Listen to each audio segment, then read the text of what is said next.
how does a campaign do a better job getting the word out?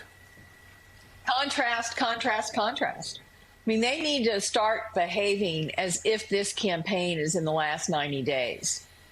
They can no longer afford to let a day go by where they don't contrast. The key here is, what did he do around women's reproductive freedom versus what Trump did? And what did he do on climate change versus what Trump did and continues to say? What has he done on all these issues? Now, I will agree that immigration is something that if the Democrats don't wake up and realize, I mean, there is always an effort on the part of Republicans to sensationalize what's going on in terms of illegal immigrants in the United States of America. But what has happened over the last 3 years, the numbers tell a very dramatic story of surging at the southern border. So I think the Democrats need to wake up here and do some shifting of policy, acknowledge that they've got a problem, acknowledge that they need to work harder. And I think Biden is trying right now, and he's dragging the Senate with him. To try to do something on immigration. I think that really is a place where there's trouble. And I think they've got to pay attention to that. But the rest of it is just contrast. Make sure everybody knows the contrast. Quit thinking you're going to sell yourself, and just make sure that every time you talk, it's about a choice.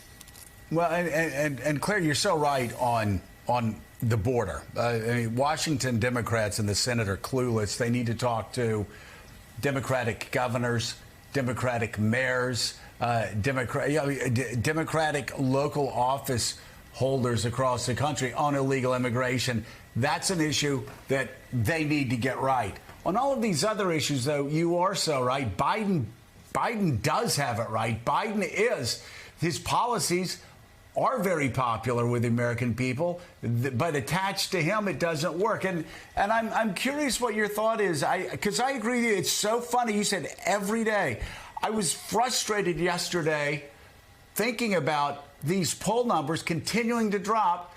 And again, it's the politician in me.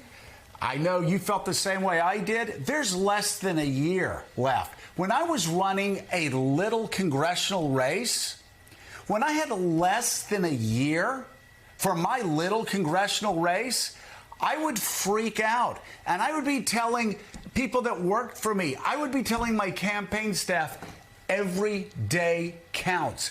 Every hour counts. We're out of time. We're running out of time. They'd say, but there's a year left. I go, we don't have enough time to do all the things we need to do. Let's get to it. But you listen to the Biden White House, and you listen to the campaign, and you listen to spokespeople, and it says, don't worry, be happy at it. Oh, we have time. We have plenty of time.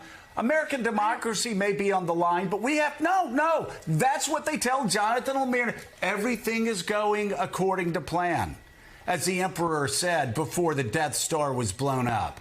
Everything is not going according to plan, Claire. These numbers keep dropping. Yeah, and they're caught between two worlds, Joe. What happens is within the Oval Office and within the White House, they are tasked with running a very huge government enterprise and making sure the trains run on time and making sure that problems that bubble up are taken care of. And then there's the campaign. And the problem is, if you just do paid advertising, even if it's highly targeted advertising on social media, it is advertising. The president himself begins to need to draw contrast. And he's not comfortable doing that. He wants to be president. He doesn't want to be a candidate. He wants to, rise to the level of a statesman every day, that I am taking care of the things you care about. He has got to start being a street brawler. He has got to start, every time he talks about health care, he needs to say, that Donald Trump wants to do away with it. Every time he talks about climate change, that Donald Trump thinks windmills kill birds. He needs to do all of these things that draw the contrast between normal and off the rails, getting things done, never got anything done, drawing the West together in terms of national security, in terms of democracy, sticking together for human rights, versus a guy who thinks Putin is better than sliced bread. He needs to do that every day, and he's going to have to do it. So the Biden campaign certainly is confident in their approach. They will point to they won in 2020. Democrats did well in 2022. They think they're doing the right thing. Aides tell me that all the time. But there has been some real growing antsiness among others in the party about their approach. There have been two definite missteps by Biden world. One was spending the summer talking about Bidenomics, trying to sell the economy when that hasn't worked. And polls suggest that Americans feel worse about the economy now than they did before, though the Biden team still hopes that by next year, particularly if we see some interest rates cuts, that could change. Secondly, they thought the Republican primary field was going to take some real shots at Donald Trump this year and do some of their work for them. That did not happen either. Outside of Chris Christie, very few Republicans ever crossed Trump, and Trump is now emerging from that field even stronger. But Molly, they are going to ramp up the contrasts. Aides just even this past week or so say that we're going to see the president on the road much more after the first of the year. He's going to go on the attack. We also know over the weekend, it is a rare thing to compare your political opponent's rhetoric to Hitler, but when your opponent cites Hitler, they do it. And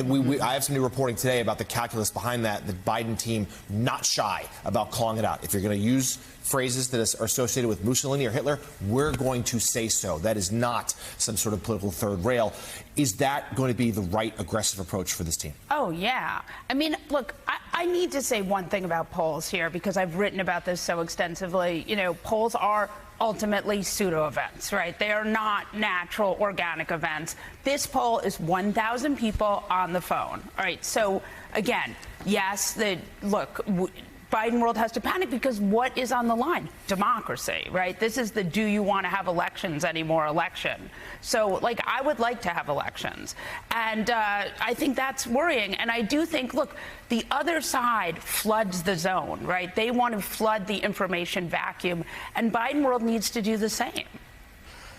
They really do. I mean, you know, Molly, what I hear all the time, and I agree, is you have low information voters, younger voters, that are getting their news from TikTok, that are getting their news from Instagram. A lot more. And all the time. And I see it. We all see it. I know you see it. Everybody that's got children sees it.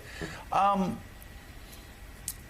the same time, are Democrats going to just complain about that while democracy goes away? Or are they going to figure out how to aggressively confront that on TikTok, on Instagram Reels, on other social media platforms? If they are, we're not seeing it yet. And again, excuse me for being concerned, but American democracy's on the line. Right. When people tell me, trust me, I don't trust them if American democracy's on the line. We all need to see action. And one of the problems is they need to get people that ran the campaign last time out of the White House and back on the campaign. Right.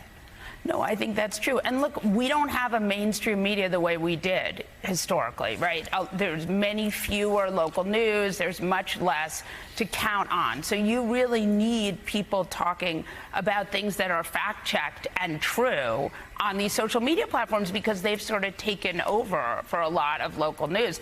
And that is really quite scary. And the stakes, again, as you were saying, are incredibly high.